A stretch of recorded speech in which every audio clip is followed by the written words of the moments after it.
Oh, I like this song. I'm Still Standing. That relates to the NCAAs. 16 of them. 16 teams still standing. Will it be UConn standing at the end as back-to-back champs? Will they repeat? Kevin Sweeney joins us now. Covers college basketball and the NBA draft for Sports Illustrated. Kevin, good morning. What's going on, guys? Appreciate you having me on. It's multiple things going on. Obviously here we've seen BYU and Utah State knocked out of the NCAA tournament. And obviously the Utah Jazz just gave up 147 points to the Rockets. That's a certain kind of special right there. 47 points in the first quarter. You are definitely looking at the draft if you're a Jazz fan because there's nothing to see until then. Do we focus on Connecticut going forward here to see if they can repeat? And they got a couple guys who should go in the first half of the first round. Either one or both might be on the board when the Jazz draft. Maybe if they really want one, they have to trade up a couple spots to get one of them. What do you think about the UConn Huskies? Because I'm thinking that's the team we ought to all be watching here in Utah now. I mean, they've been unbelievable. I mean, to put into context, the previous three national champions before UConn, so that would be Kansas, Baylor, and Virginia, none of them have made it out of the first weekend of the tournament since winning the championship. It's kind of a wild stat. UConn, cruises into the second weekend, blew out Northwestern yesterday. They're so complete. I mean, you mentioned the NBA prospects. Donovan Clingan, their 7'2" big man, is a really good rim protector, one of the more impactful defensive players in college basketball. And then Stephon Castle is kind of the easy fit for any NBA team because he's 6'6". He's a physical wing. He can handle the ball. He's a very good defender. Still kind of learning offensively how he can impact the game, but a guy who I think will be a useful role player in the NBA, which in this draft, which is a rather weak one, that is a good sign. So they're phenomenal. Tristan Newton, their point guard, has been tremendous.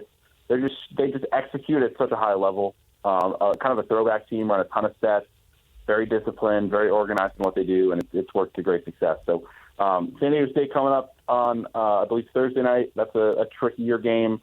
And then, potentially Illinois or Iowa State, who could really push them in the Elite Eight. But it's going to take quite the effort to beat the Huskies this year. So Utah State has a nice season, gets a tournament win, and then gets blown out by Purdue. I'm going to throw a theory at you, see what you think, that Utah State played not only Purdue, which is really good, but they played the ghost of Purdue. And what I mean by that is Purdue had numerous disappointments with high seeds and then losing, right? So in prior tournaments. So from that perspective, that Purdue was on high alert. And because of what happened and the failures that they have, they are so apparent, and it's so apparent and just so fresh on their brains that they're not going to let that happen. They may not win at all, but they're not going to lose to some lower seed going forward here. They may get beaten in a close game. So Utah State went into a buzzsaw versus the very good Purdue team of today, plus the ghosts of prior Purdue losses. What do you think about that theory? I think you're right. Look, I mean, I've talked to people around this Purdue program all year, dating back to the summer. I wrote a big feature for SI about them. And look, this is not – they have not talked about FDU the way – it's not a rallying cry, right? It's not, oh, we lost Philly because now we have to do this. But there is an unbelievable fire inside of every single person in that program to shut up everyone who has said everything bad about this program and about these players for the last 12 months. And they have been so good. They're an improved team. They're a much better team this year than they were a year ago. Their point guard play with Braden Smith has been phenomenal. Zach Edey has gotten a lot better. I know he won National Player of the Year last year, and people kind of view that as, all right, how much better can you get? But I thought the tape, from that Utah State game was just phenomenal in terms of, the way he was able to pass out of the post. I mean, Danny Sprinkle did a nice job trying to throw different looks at him. It didn't matter. He's just bigger, more skilled, and smarter than everyone else. And he's quite the buzzsaw to run into. So on to Sweet 16, two more wins from a Final Four, which, look, I don't know if it was championship or bust for Purdue, but it did certainly feel like Final Four or bust. So, it won't be an easy road going through Gonzaga and then either Tennessee or Creighton, but they're playing at a really high level and seem to have things rolling at the right time. After a wild, crazy tournament last year where there are upsets everywhere in San Diego State and Florida, Atlanta, I mean, what are we doing here? This is great. Now it's just chalk, like all the 1 seeds advance, all the 2 seeds advance. Is there going to be anybody remotely resembling a Cinderella in the Final Four, or do you think this is the revenge of the powerhouses? Yeah, look, it's funny. I mean, everybody last year the narrative was there's all these upsets because of the portal and NIL, and then everything is now spread out. Well, this year it's all chalk because the portal and NIL means the talent's all crunched up, right? At some point, we just have to understand that the tournament is an unpredictable being, and certainly a lot of really good teams have won and held on. I thought we had a great first weekend, and that we had some miraculous upsets with Kentucky and Auburn going down. We had incredible moments, including late last night with the comeback by Texas A&M that didn't turn into anything once we hit overtime. But man, I think the best teams are still on the board, which is great. I think we're gonna have some super high level games. I don't know that there is a quote unquote Cinderella. NC State would be the one team that qualifies there, but I mean storylines galore. I mean, you mentioned the Purdue region, like Purdue, Gonzaga, Creighton, and Tennessee. None of them have won a championship. Purdue's looking for its first Final Four under Matt Painter. Tennessee's looking for its first Final Four under Rick Barnes, and I believe it's first ever. Creighton looking for its first ever Final Four, and Gonzaga looking for the elusive championship that they've chased for 2 decades now. So it is very, very compelling what we're staring down, and I'm looking forward to watching. We see this time of year they'll put up conference records in the NCAA tournament. Sometimes we do it. They always do it for football, but I think that's so stupid it doesn't matter. But I believe in the NCAA tournament as far as conferences' reputations, and if you have success over a period of years, that you get more of a benefit of the doubt when you get into the tournament in the subsequent years as far as teams. You look at Gonzaga. I think their seeding was based on the Gonzaga history as opposed to specifically the Gonzaga team this year. Do you buy that? I think there's a certain element of that. I mean, San Diego State to me would be the best example. San Diego State's resume was probably the best of the Mountain West teams, but it wasn't 3 seed lines better than the rest of the Mountain West teams, and 5 in many cases. I mean, the rest of the league got brutal draws throughout the bracket, 2 and 3 seed lines lower than a lot of people expected. San Diego State winds up on the 5 line. I think it's no secret that doing what they did last year probably boosted them, gave them the benefit of the doubt. I mean, San Diego State finished 5th in the Mountain West regular season and got a 5 seed. The Mountain West isn't necessarily perceived to be a power conference. Like, that is a wild thing for where the Mountain West is and for where San Diego State is. And they paid it off this past weekend, won 2 games, were dominating yesterday against Yale. But I do think that perception matters, and making some noise early in March certainly can help you along the way down the line.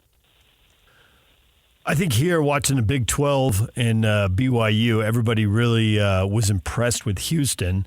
And certainly they won the first 2 games. It was a scare there in the second round. But the way Iowa State just completely thrashed them in the tournament final, should we all expect Houston to fall apart at some point, or are they going to live up to the ranking we saw in the polls all season long? Well, then the numbers love Houston because when they win big. I mean, they have blown the doors off of some people this year. But I do think that they're vulnerable, partially because they've had a ton of injuries and depth concerns. I mean, their front court is really banged up. JoJo Tugler was a huge piece. He's done for the year. Juwan Roberts is nursing, I believe, a calf injury and is nowhere close to 100%. And that's made it hard for them. I think it's the way that they play.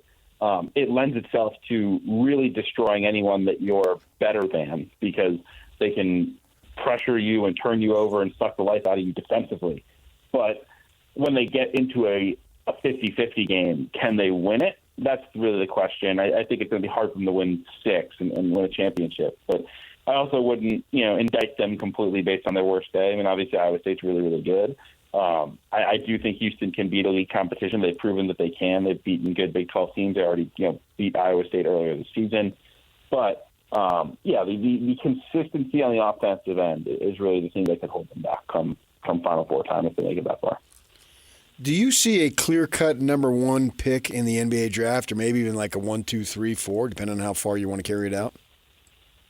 I don't. I think it's wide open. Particularly because a lot of the guys that potentially could go number 1 are outside the States. so a lot of us haven't seen as much of them in person. And so some of those individual workouts and things that teams do in the April-May time period will be a little bit more impactful. Zachary Rissache from France is a great prospect. Again, he's a guy that's easy to project because he's a bigger guard who can handle the ball, who can make a shot, who can really pass. Like, I think for teams in this draft, you're hunting for a guy who can come in and help your organization, not necessarily a 5-time All-Star or a 10-time All-Star. I'm not sure that there's that guy in this draft, but that's okay. I think there are enough guys out there who can help you, that this can be an impactful draft for your organization. But I don't think it's a fun draft to draft at the top of, because if you're at 1 or 2 or even at the 3 to 6 range, I think you're probably drafting a guy that on paper is going to struggle to live up to that billing of a traditional number 1 pick. So if there aren't stars at the top, are there still quality players for later in the first round?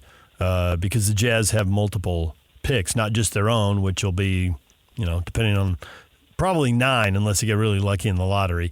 But if you're drafting later, is there still going to be somebody, or does it get really thin back there? I think there's more depth in this draft, or at least not a lot of separation. Like, I think you can find a good player between 20 and 40 in this draft. A lot, again, especially role players, right? Like Devin Carter from Providence had a phenomenal year. He's someone that I'd be very interested in drafting if I was picking 25th. He's a physical shooting guard who shot 40% from 3, got like 8 rebounds a game, is a great defender. His dad played in the NBA. Like, that's an easy fit. Arizona with Pell Larson, a guy that I know that people in Utah are familiar with. Like, he's been really good this year, and I think is a guy who will carve out a role in the NBA because, again, he has size, smarts, the ability to shoot the basketball, and doesn't need the ball in his hands to be successful. I think there's a lot of guys like that in this draft. So to me, that's where you want to pick. I would be stockpiling assets in that range and hoping to land a couple of cheap, controllable rotation players for my rebuild. How does Kentucky keep losing, and particularly this year? They very well could have 2 of the top 10 picks coming out this season in the NBA draft. It was a shocker. Again, I was at the St. Peter's loss 2 years ago, and my jaw is still on the floor from it. But this was a close second. I mean, it was just the way that the team played all year, how dynamic they were offensively. You felt like they were somewhat upset proof, and to get into that tournament and just make so many mistakes. I mean, Jack Golke's a phenomenal story. He's everybody's March darling, but I don't know how you allow Jack Golke to continue to get shots off, right? At some point, there has to be a coaching adjustment from John Calipari of like, all right, like, we are top locking this guy. We are not letting this guy catch the basketball. We are loaded with 5-star athletes who are 6'7". Like, these guys, like, this guy is not touching the ball the rest of the game, and we will do everything we can to stop him. And they just couldn't do it. Like, they make so many – look, I think coaches at the highest level of college basketball, what you want them to do is you want them to win you a few extra possessions a game, right? Like, if you steal 3 extra shots and an easy basket here and there, you're going to win at the margins every time. And John Calipari has not done that for a while for Kentucky, right? If anything, he has been a drain on their talent from a coaching standpoint. And because of that, that's why he's on the hot seat. Or I don't know if hot seat is the right word, because who knows what's going to happen. But that's why there are a lot of people in Lexington who want to change, because at the end of the day, you cannot be the program that Kentucky is and lose in the first weekend 3 straight years and lose in the first round twice. There's a kid playing in Australia, Alex Sarr, 7'1", 216 pounds. It seems like and he can shoot threes. It seems like there's always a 7'1" kid who's 220 pounds and can shoot threes. Is that the future of the league? Are we just going to keep getting this? And some of them are role guys, and some of them are starters, and some of them are all-stars? Because it seems like as soon as someone's 6'4", they're dismissed. And you're 7'1", and you're 18 years old playing in Australia. And some mock drafts have him number 1. He's probably the best star bet in this draft, right? Like I said, that there's not a lot of guys who think are going to be perennial all-stars. If you were hoping to try to find one, you'd probably try to draft Alex Sarr. It is the unicorn era, if you will. There are a lot of 7-footers who can now shoot threes and handle the ball and do everything. everybody wants the next Wembanyama. He is certainly not a Wembanyama level prospect, but he can switch defensively. He can make shots. He can, handle the ball a little bit. He's good around the rim. Like, he's a very interesting prospect. And I do think the thing that I think with bigs in the modern NBA, like, you're looking for, like they need to have a skill that gets them on the floor. And you either need to be an elite rim protector, right? Like, I think a Walker Kessler would qualify certainly in that realm, or you need to be able to lift offensively and be able to handle the ball and play make as a five so that you can open up things for the rest of your offense. Everybody wants the quote-unquote hub five, right? So a Nikola Jokic type. Not that everyone's going to be as good as him, but the ability to handle the ball and be used in, like, the handoff game as a center in this day and age in the NBA is a massive deal. And I think the hope is that someone like Alex Sark could be that. And hope is the key word for Jazz fans going forward. Hopefully the right guy falls to them, and hopefully they pick the right guy, but that all remains to be seen down the road. Kevin, thanks for a few minutes, and enjoy the rest of the tournament. Appreciate it, guys. Kevin Sweeney, Sports Illustrated college basketball and NBA draft writer. Everything you missed in this show, next. Stay with us.